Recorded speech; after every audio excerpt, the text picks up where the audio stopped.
माननीय मनोहर जोशी यांच्या निधनाने महाराष्ट्राचा अत्यंत ॲक्टिव्ह असणारा नेता हरपलेला आहे. महाराष्ट्राच्या मुख्यमंत्री पदावर असतानाही त्यांचं काम अत्यंत उत्कृष्ट अशा पद्धतीने होतं. माननीय बाळासाहेब ठाकरे यांचे खंदे समर्थक म्हणून त्यांनी अनेक वर्षे शिवसेनेमध्ये काम केलेलं होतं आणि शिवसेनेमध्ये ते असले मंच पे आने का क्या चांस मिल सकता है कुछ लड़कियों को? ये भी एक प्लेटफॉर्म है. साइका इसाक का आपने नाम लिया क्योंकि मस्ती सर्किट में प्रैक्टिस परफॉर्मेंस है यहाँ आके थोड़ा त्याला लांबू बंद करा. ते शिवसेनेमध्ये असले तरी पूर्वीच्या काळामध्ये तशी शिवशक्ती भीमशक्ती आम्ही तशी एकत्र नव्हतो.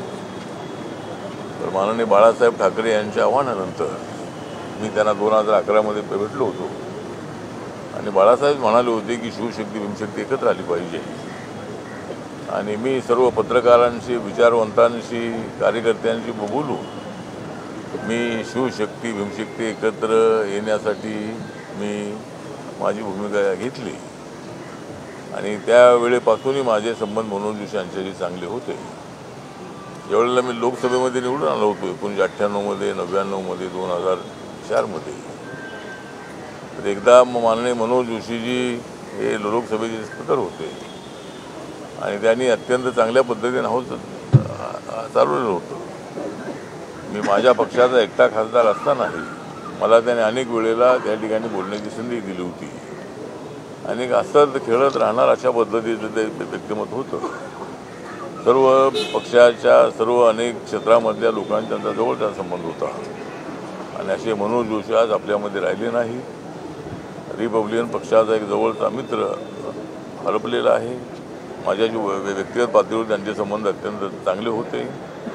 अनेक वेळेला गणेशोत्सवाच्या निमित्ताने त्यांच्या घरी जाऊन त्यांना शुभेच्छा मी दिलेल्या होत्या आणि अशा पद्धतीनं अनेक वर्ष महाराष्ट्राच्या राजकारणामध्ये समाजकारणामध्ये शिवसेनेमध्ये अत्यंत ॲक्टिव्हपणे राहिलेले अत्यंत मुत्सद्दी अशा पद्धतीने ते होते आणि त्यांच्या जाण्यामुळं महाराष्ट्राचं मोठं नुकसान झालेलं आहे.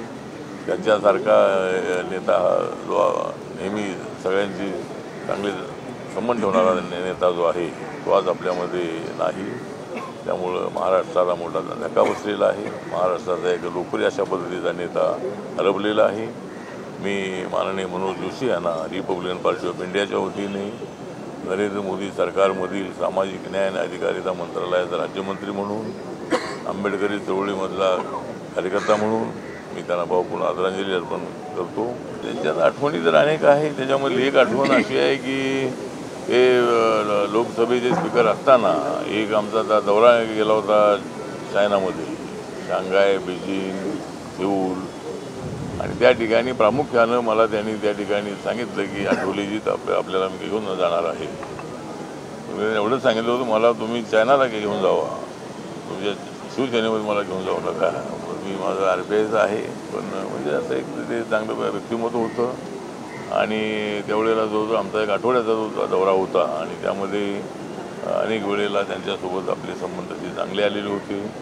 कोहिनूर जे इन्स्टिट्यूट आहे त्याच्यामध्ये लाखो विद्यार्थ्यांना त्यांनी ट्युशनच्या माध्यमातून त्यांना मोठं शिक्षण दिलेलं होतं. तर अशा पद्धतीचा नेता आपल्यातून निघून गेलेला आहे. ABP माझा, उघडा डोळे बघा नीट.